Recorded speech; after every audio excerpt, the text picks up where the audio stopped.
away right now, and it looks like his forge is ticking away for +1 armor, +1 weapons already done, and when the blink and armor are done, I think the little one is going to push out and try to end this game, and it's going to be tough for Team America to hold it off.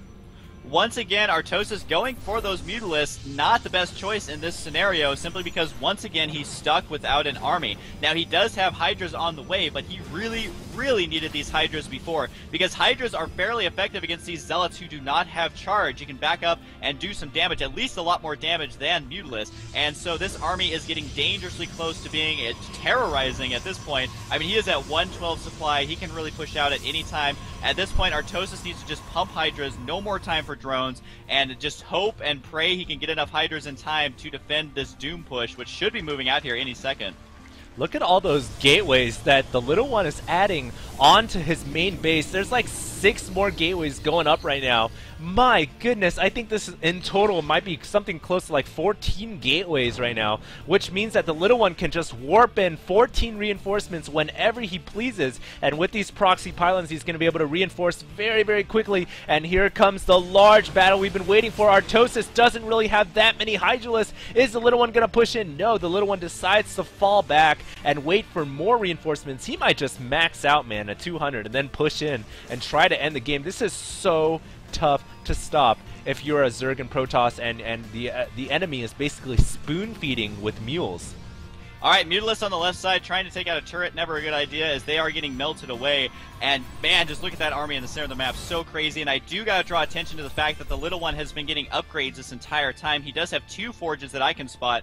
I don't think he has a third one, but he already has 1 attack, 1 armor, and he's getting 1 shields as well as I believe another armor upgrade as well.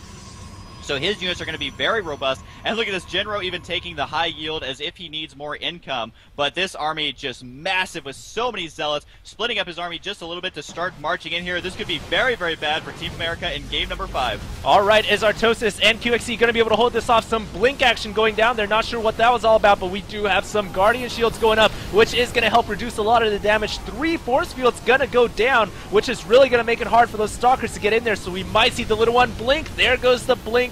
Zealots working on the Hydralisks, but these Stalkers from the little one just not quite enough. I think QXC and Team America are going to be able to hold, and if they're going to be able to hold this attack, they might be able to do a counterattack, and this could be very bad for Team Europe. It might go 3-2 in favor of QXC and Artosis as they're making to make a counter push across the map. They definitely do need to counterattack right now to prevent these expansions from going up. They absolutely cannot allow their opponents to get those high yield minerals, which they're going to kill that off right now. Now Artosis, if he wouldn't have gone those Mutalisks, not saying he shouldn't have, but if he didn't, then he would have had about 10, 15, maybe even more Hydras. With that additional gas you do keep, Hydras would be very effective against this Protoss army. Does he have Zealot Lakes? Yes, Zealot Lakes are now done, which is going to make their next push from the little one that much more effective. But they were able to hang on there. They kept their composure right now, and just looking at the army sizes, it looks like they should actually be fairly even. Although you just got to remember that the little one can reinforce this much more quickly because he's getting a ton of additional resources. So I think we're going to wait here while they macro up another army and see if the little one is either going to be defensive or offensive. Although considering how many Zealots he has, oh, Psystorm, that is a lot of High Templars. He has about 6 or 7 Templars and is morphing in, well, he's morphing in more Zealots actually. So he's got a very massive Zealot army to basically, all these Zealots are funded by mules, which is really hilarious. But hey, you just got all this extra minerals, pump out tons of Zealots, no problem. And then the gas being used for all of these Templars. So it's going to be a massive charge Stormfest. And the question is the little one going to be able to make this happen? I really think that there's going to be one more window of opportunity for the little one, and if he doesn't crush the enemy forces, then he's going to be facing off against 400 supply against a measly 200 supply, because Genro has no infrastructure to make units, and so it's going to have to come down to right here, right now. This next battle is going to determine who's going to walk away with the victory in this 2 versus 2 Team Europe versus Team America show match. QXC does not have Colossus, which I don't think they expected. This means Zealots. Look at how many there are. The Storm's trying to help out, mostly hurting the Zealots at first.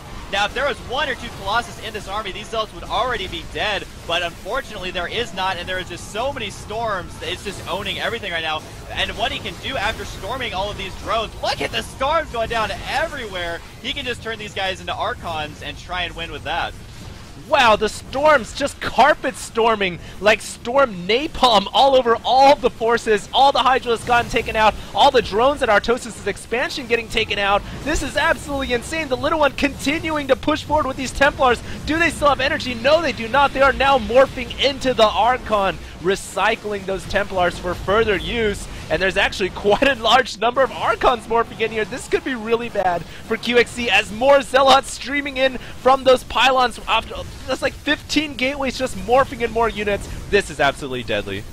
Oh man, this is too funny if you're on Team Europe. I mean, that just shows how many gateways he has. He was able to build another entire army. And just look at the army station right now, 146 supply for the little one alone. His opponent's only at 60 and 29. So I do think that Team Europe is going to win this. They won the first 2 games, lost the next 2, and I don't see how anyone with 13 supply could ever come back from this. So poor Artosis and QXC are finally their reign of winning a bunch of games is gonna come to an end here, with Team Europe going to be able to take this game right now. And yeah, with the high yield up in the center there, and yeah, this is so done. What a great build order here from Team Europe in these shared base maps.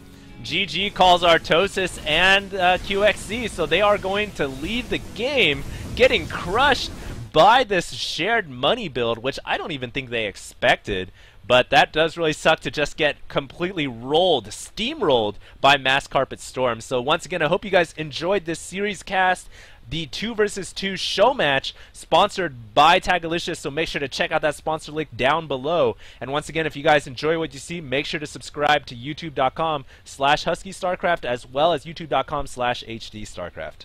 Alright, take it easy guys. We do hope to have more show matches in the future. Please let us know if you guys enjoyed this 2v2 or possibly if you prefer 1v1. Either way, we're probably going to do both though. We're just curious which one do you guys like more. So very exciting games. That is it. Thanks to Tagalicious. Once again, kind of fun to say, Tagalicious. And that's it. We'll see you guys next time.